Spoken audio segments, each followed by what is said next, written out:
everybody. Welcome back to the Maybomb Perspective. I'm your host, John Cates, and with me again today is John Chambers. John, thanks for being here. Yes, sir. Always a pleasure. Like we've said in the past, we really like to do this, try to do it once a month if we can, which is just a market update. So we get our M stats and market stats once a month. And, over the last several months, that's changed a good bit. The real estate world is always evolving, always changing. So we want to make sure that you guys, both in our company and outside our company and the public, have got access to all the latest and greatest information. So, John, I might just start with just sort of any overall, anything that jumped out to you from this past month. Sure. Yeah. And that just got hot off the press, the M stats. In fact, I don't even think they're posted to our website yet. Yep. But will be probably before the end of the day. Okay. But the word I've been using for the last few months is just stable. And I even threw the word boring in there because it doesn't seem like it's moving much. And I think you and I talked about last time how we're still in that kind of middle of the ground market, but leaning more towards the buyer's market now. Right. And I did see a couple of things that continue to lead me to think that, that we're still leaning more in that direction. For one thing, the closed sales were down a little bit. Okay. More so in the Augusta area than Aiken. Aiken held, they were down only double digits. Ours were down about 13% over last year. And so that's one indicator. But the other thing that kind of jumps out to me is while the average sale price continues to trend up, I mean, it's still trending up, about 7%. Okay, so we're at about $326 an average sale price, but the list price versus the receiving price percentage is dropping. And so it's down around 95%. So those two numbers in my mind are kind of working against each other right now. You've got the average sale. It's still climbing, but people are getting a little bit less percentage wise, and something's got to give there. You're right. And so when you look at that with the fact that the sales are down a little bit, I just think maybe more of a buyer's market. One thing I've learned though is nobody, even the experts are not experts all the time. Exactly right. So I'm just speculating on these numbers, but I will say you got to go back to 2019. Wow. Okay. To find, from 2019, it trended up, as you know, to over 100% of asking price. And now it's drifted back down to 95%. So you got to go back to 2019. Yeah. Okay. To find that. That's interesting. I know one thing to sort of add to that is I was reading an article yesterday. I think it was on CNN maybe, and it was talking about how there's a little bit of a divide between what Congress is wanting to do and what the Trump administration is wanting to do with homes. Everybody's talking about affordability. Right? That's the number one key word. But President Trump has been pretty vocal over the last 2 weeks that he still wants housing prices to be high. He wants people to have equity in their homes, and that's a great thing.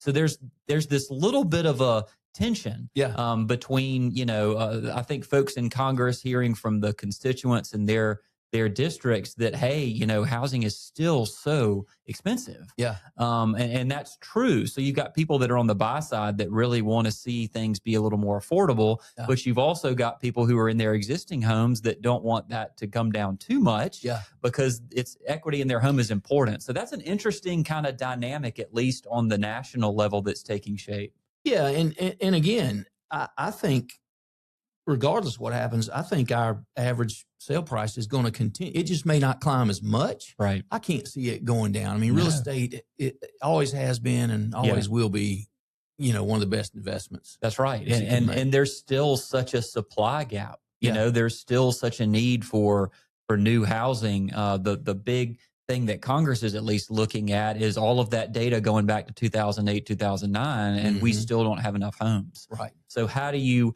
make housing more affordable while not, crashing it down so much to where people lose all the equity in their homes? It'll be interesting to see how that tension sort of plays out in the coming months. Yeah. And that may give a little, again, locally, our inventory is up about 23%. Okay. Over last year. Yeah. Wow. It's okay. continued. Yeah. And again, that's what, whenever you see inventory rising, average list to sale price, dropping a little bit. Yeah. It's, again, it's still a stable, solid, consistent market. Right. So nothing to panic. I still say it's a healthy market. Yeah. But you just see those little indicators that, it's not really booming one way or the other. Our month supply of inventory is up about same as inventory, 26%. And again, it's almost 4 months now, 3.8 months of inventory. Yeah. And again, you have to go back to 2019 to where you've got that to see that. Yeah. Yeah. What do you consider, and I know it's pretty, subjective, but what do you consider to be a healthy supply of inventory? I think 4 months. About where we are. Yeah. About where we are. Okay. I've seen it. I've seen it almost double that back in the old days that we don't want to talk about. Right. But I think right around that 3.5 to right where we are. Okay. I think is healthy. And others may disagree. Yeah. But I think so. Yeah, I think so too. What that seems to match too what I see just sort of driving around too. I mean, is that the same for you? I mean, it seems like there's more houses on the market. It's not like there's a flood of houses, but I definitely have noticed over the last 3 or 4 months more yard signs. Yeah, you're seeing it. Well, again, new listings are up about 8%. Okay. So yes, there's a little more on the market. And here's the funny thing. You feel like things are sitting a little longer, but our average days on the market is still running around 115. Really? Where it's been. Yeah. So that's not going anywhere yet. Yeah. So just a few more things on the market, I guess, make it feel like that. It does. And I think definitely in talking to buyers and talking to our own agents, it seems like buyers are definitely maybe a little more price sensitive than they have been over the last few years. Yeah, I think so. One thing I'm hearing, and this is maybe a little off track from market stats, but just this week, I've had 3 conversations with some agents who do a lot of business, and every one of them either told me a story about a difficult transaction or made a comment that the transactions seem to have all these hurdles that they're having to go through. Yeah. So, not to give an infomercial to Maybom, but that's why you need a good real estate agent. Yeah. They're saying it's getting more and more challenging to take it from pending to closing. Got it. I'm hearing that a lot. Yeah. I'm hearing that too. What about just in terms of the economy? Well, what are some things that you're seeing, whether it's locally or statewide right now? Well, yesterday there was the annual economic outlook. Yeah, the UGA does. The Terry College of Business. UGA does. Right. Yep. And so I was not able to attend, but I got some information from that, and it just basically about what you and I are talking about there. The outlook there for us is that the economy is going to grow, but maybe slow growth. They talked a little about population, how it's grown for the last 5 or the last several years, and they expect it to continue to grow for the next 5 years. Okay. Other than that, just the message, the takeaway was stable, but not booming. Yeah. And so I think, and as you and I know, the real estate market and the economy kind of flow hand in hand. Yeah. So I think, again, nobody's an expert, but all the indications lead me to think it's going to be just as steady as she goes. Yeah. It's going to be healthy. It's going to be productive. Yeah.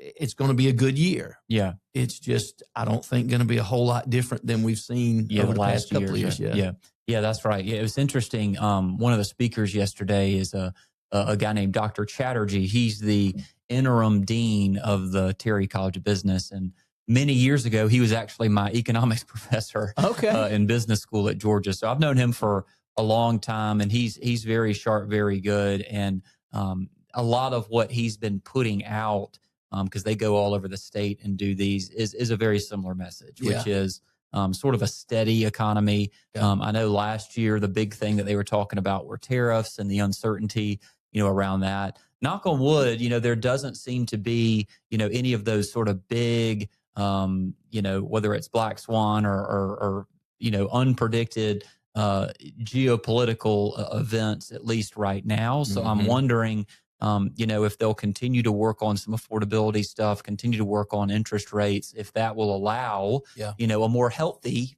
I hate to say normal, but I don't know what's normal anymore, but a healthier, more balanced, I guess. Balance is maybe the right word. They talked a little about the national policy uncertainty that's out there. And, let's face it, regardless of which side of the aisle you're on, there's a political tension in the country. And whenever you have that, people are a little bit hesitant to move and or to do anything big.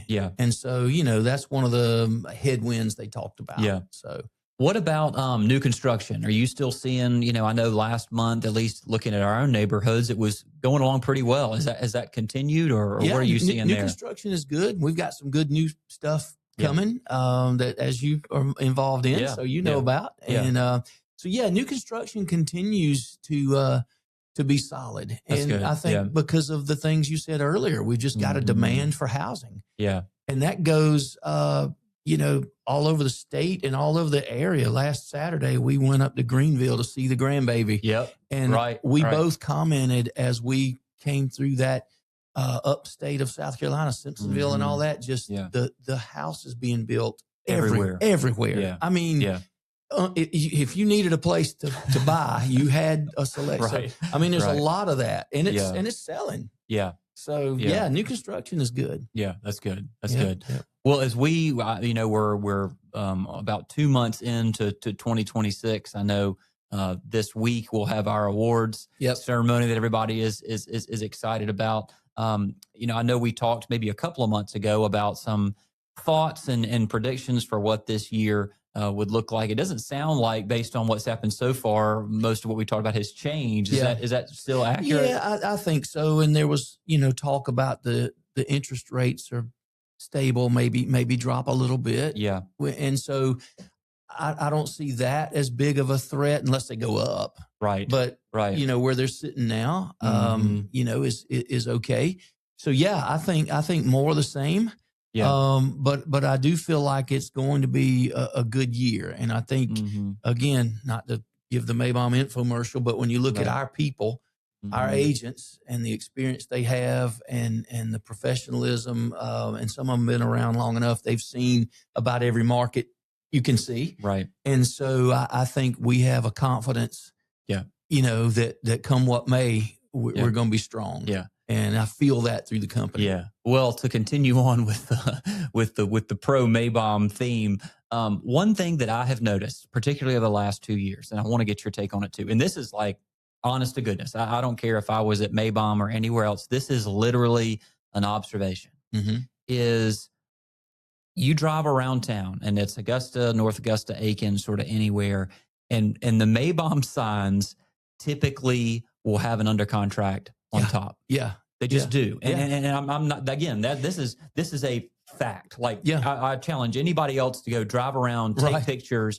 But you've got signs from other companies that tend to sit a little longer.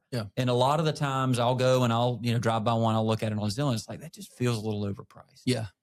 Give me a little insight as to some of the tools that we have at our disposal here and that our agents have at their disposal, which may allow for things to, whether it be priced right or just to sell a little bit faster. Well, and I think just to be basic about it, I mean, we can dive deep and we can prove a lot of what you're saying with stats. But whenever you've got a group and a network of top producing agents who've been around for a while, who, that level of professionalism, that makes for, a quicker sale. And it makes for, again, statistically, our company dominated the luxury market. We outproduce others in that area. Meaning, 750 range and above. And so, all of that works together where, in so much of it, we can't put our finger on, but our people just go out there and get the job done. And you're right. What we're talking about today are overall market statistics. But if you break that down to our company, we consistently outperform the market in average sale price, days on the market, all of those things. Yeah. And so that's just a credit and a tribute to our people. Yeah, that's great. That's great. Well, again, that's just something that I think you see around, and again, not to have the Maybom infomercial, but it's important because I think if you look at the overall market stats that you have, our stats internally are a little bit different just because, of the price points and all those things like that. Yeah. You did mention luxury, and I want to touch on that for a minute. That market continues in my mind to just be a little different. Yeah. The luxury stuff, at least that I see, whether it's Augusta, North Augusta, or Aiken, seems to be selling pretty well. Yeah. Which is interesting. I think that, normally luxury kind of lags on both ways. It's sort of the last thing to come up when things are rising. It's sort of the first thing to go down when things are going down. But it has seemed to stay pretty steady. What do you maybe attribute some of that to? That's a tough one because, first of all, you're right. Yeah. It seems to be, and even statistically, you can show that the luxury market is doing well. Yeah. And, in my mind, I still can't get my head around, 750 and above. We call it luxury, but there's more and more people. Right. That's becoming less and less luxury. Exactly. Yeah. That's what I'm trying to say. At least in our market. It is. I mean, that's, if you just look around, if you're in a $400,000 house and you want to, move up a little, you're in luxury, whether you want to be or not. And I just think, as the average price starts to go up, there's more of those on the market. Yeah. And there's more people who can buy them. Right. And, in fact, just getting to be an old guy, I look around at some of these young people and go, where are they getting this money? How are they able to buy these houses? But they just are. Yeah. Yeah. Yeah. It's interesting. There was an article in the Wall Street Journal over the weekend, and it talked about, as baby boomers, who are obviously the largest percentage of our population, sort of age out and want to move into something that's maybe a little smaller, less maintenance, that they've been talking about for years, this large transfer of wealth. It's the largest transfer of wealth maybe ever. And I think what you're seeing is a lot of those, sort of wind down, they're passing a lot of that on to their kids. Yeah. So, there's a lot of buying power, it seems. And I know at least the last few transactions I looked at, especially over in Aiken, which is already a cash heavy buyer market. Yes, it is. It seems like a lot of these luxury buyers are using more cash. So maybe some of it is they're a little bit less interest rate sensitive, which is maybe why it hasn't fluctuated with rates as much as sort of a non-luxury house has. Well, and that's why I think, as we mentioned earlier, where if you look through the Augusta MLS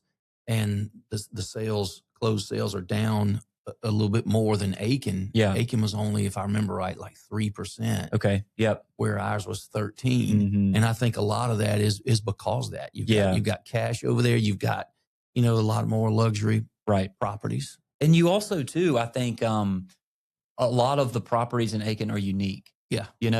Just whether it's a horse property or whether it's, an older home, all of those are kind of unique. So I think some of the listings that we've seen lately in Aiken, people are more interested in them because it's like, man, I've been looking for a house like that for 3 years. There aren't a lot of them. Right. So maybe I'm willing to come up a little bit in price or in bringing cash to the table to buy that house just because it's unique. Yeah. So, no doubt. Anyway. Well, that's great. Well, John, I appreciate it. This is super helpful. Like we said, we'll try to do this once a month because we want to make sure that all you guys have got the latest and greatest information. Be sure to find those stats as those get published to the Maybom Intranet for all of our agents out there.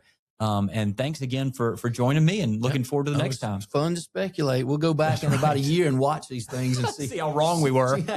See if we got lucky. That's right. All right. Thank you. Thanks.